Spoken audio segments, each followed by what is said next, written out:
G'day Bomber fans, well it's time for the midfielders now. We've done forward, back, tall, small. It is now time to highlight the midfielders in a midfielders draft, but with a little twist. I'm not going to talk about the top 10 pick contenders today. No Jagger Smith, no Josh Smiley, no Sid Draper or Finn O'Sullivan. These guys today are the players that I think could potentially be available after a Kako bid, and it all goes from the top of the crop to the bottom, 10 to 15 range, and then back down to the rookies. These are the 10 best midfielders in the draft, of course not including the actual best midfielders in the draft. And as always, these are just open market options, so any father-son or academy players I've left out, but let's quickly get into it because this video might be a tad longer than the other ones. Alright, starting with Taj Hotton. Now, this guy was probably in line to be a top 10 contender at the start of the year. Early into the season, he was shaping up as a guy in that 6 to 15 range, after the best, but way too good to fall into the second round. And I do still think he's too good to go in that second round, but he slid down the order, and it's because he's done his knee. He's done his ACL, which has kept him out of most of the season, but that shouldn't scare clubs off. If anything, it's more enticing because he's almost definitely going to be drafted later than what he should be, based on talent, that is.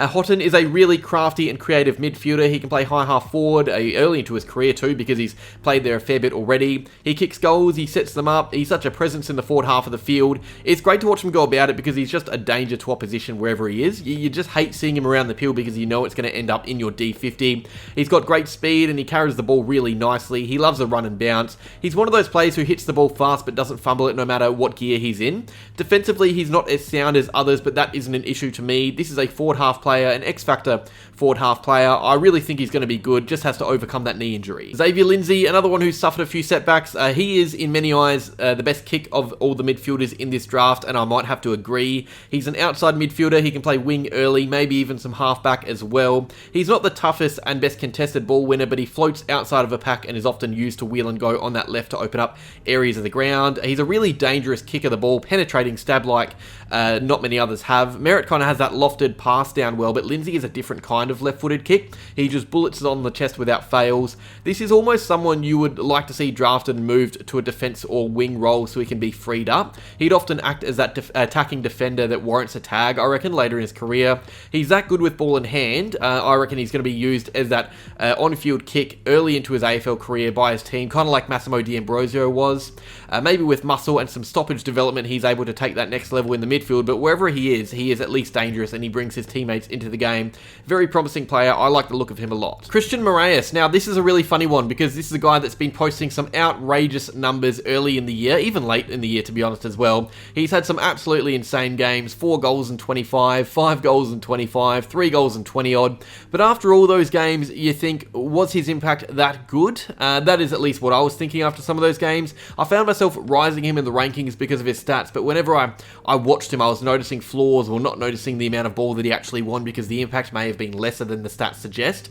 He's a really good ball winner, exceptionally good ball winner, and he is unbelievable in the forward half. His forward half craft for a midfielder is just fantastic. It's almost too good. He's definitely a first round contender. I just think his ball use around the ground sometimes lacks a bit, and I guess his contested and defensive work is really in need of improvement too. I feel like I'm being negative about him, but I do think he is a gem of a high half forward midfielder. He's going to be a very good player. I just think he's not as good as his stats may suggest, so bear that in mind if he is selected. Tom Gross. Now, this is a guy that Essendon fans should probably keep a cheeky eye on as a second or third round option. I know there are not many wanting Essendon to draft in any midfielders, but I can almost see this guy playing that Dylan Moore role as that high half forward. He isn't as clean and composed as others, but he gives you work rate, he gives you pressure, he gives you tenacity, he wins his own footy and he hits the scoreboard as well. I like the look of Gross because he's someone you can start early in their career on a flank, working hard both ways to provide a presence around a bubbling ball, going in hard to get it out for his teammates, and when he develops a bit more, matures more, you can throw him in there at stoppages and use his grunt there.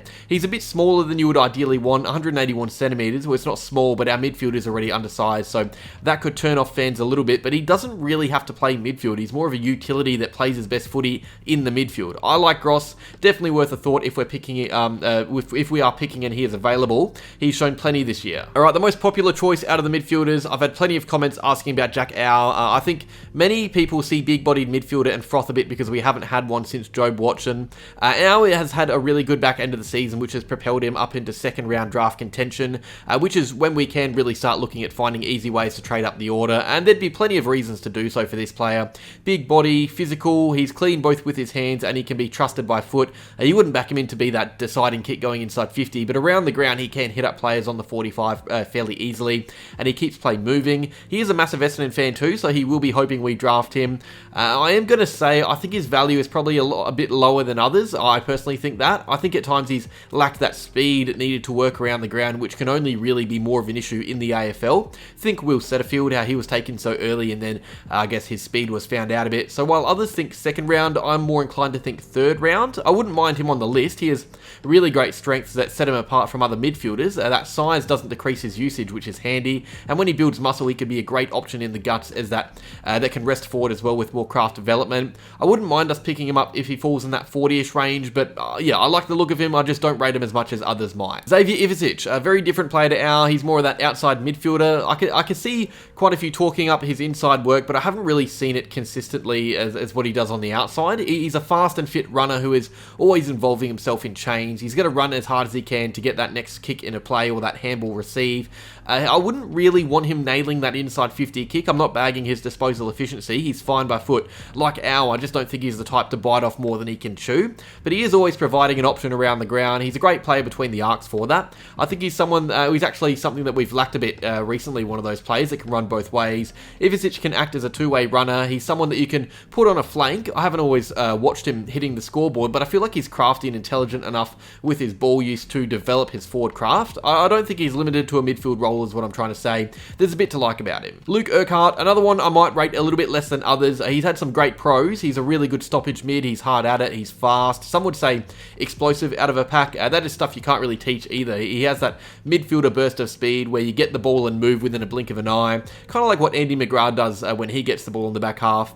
Urquhart is purely an inside mid for me. I think he lacks the class and cleanliness by foot to be that hybrid. So if you're drafting smaller bodied power mids, Urquhart would be a great later draft option, but I don't think we're wanting to do that, seeing as we already have a few of that size on the list, and we're yet to really give Sartas a proper go as well, so I'm going to skip by him pretty quickly. He's also a West Aussie, which hurts his case a bit for an Essendon list spot. Lucca Grego, this is someone I expected to be higher up the order last year at this stage. He was part of Vic Metro's squad as a 16-year-old, but he did stagnate just a tad this season, which can mean that maybe it means he's out of form a tad, and his value could increase in an AFL system. That is always something to watch out for, or it could mean the complete opposite.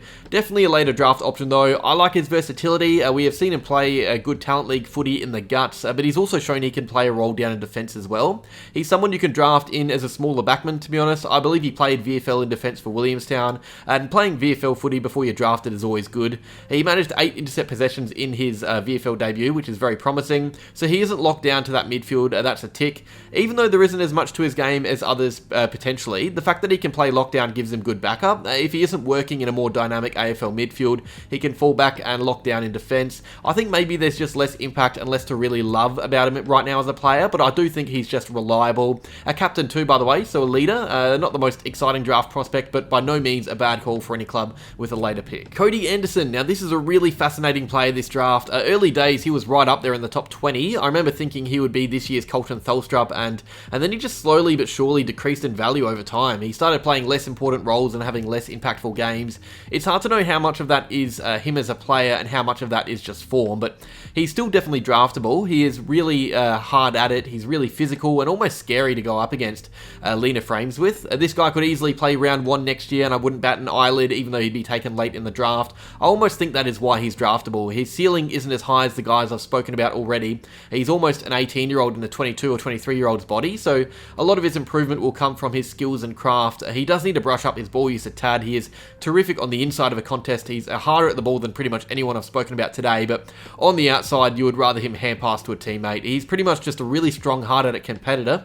He's defensively minded too. He tackles really well, and he's tough to escape, but ball in hand, I just don't think he's as good as others, and I think that's probably what's hurt him and his draft value. And finally, we end with Damon Hollow. This is a really interesting one to judge. For starters, Calder Cannon's midfielder, so teammates with Kako and Nguyen, which is good. Chemistry there, so you love that. Hollow is, he's both both eye-catching and not. So he's someone that's regularly amongst the best players each game for the Cannons. He wins lots of the ball. He's very smart with it and smart in receiving it. And he's also another one who's managed to roam forward to good effect as well. He's kicked a few bags of 3 and 4, which is, well, it's good. I like that. I do think he lacks in physicality. Well, not physicality, wrong word. Maybe just athleticism is the right word. I feel like he's good at what he does. He plays his role well, but he isn't that game-changing midfielder with speed and power. This is someone who, when he has the ball, does nice things with it. He wins the ball nicely as well, and he's cleaner hands than others, but he isn't someone you would trust to run out an AFL game and really, when it matters most, insert himself, especially when a fast-moving game of footy is going on. He's maybe a tad one-dimensional, but what he does well is good. I'll give him that. I wouldn't put him in this video if I thought he was a dud. I'm probably harsher than most because I know others rate him around the 40 to 50 range, but yeah, I think if he is a rookie or a late round pick, go for it, but I wouldn't want to see us select him as a bolter. That is it for now though. Midfielders done. Only the rucks left through to get through from here, and then we're going to try and get through more and more draft videos until draft night. I will try and predict what we'll do because we are likely to trade, though it's going to be hard, so we'll see how that goes. That's that for now though. Like if you enjoyed the video, subscribe if you're new, and go Bombers.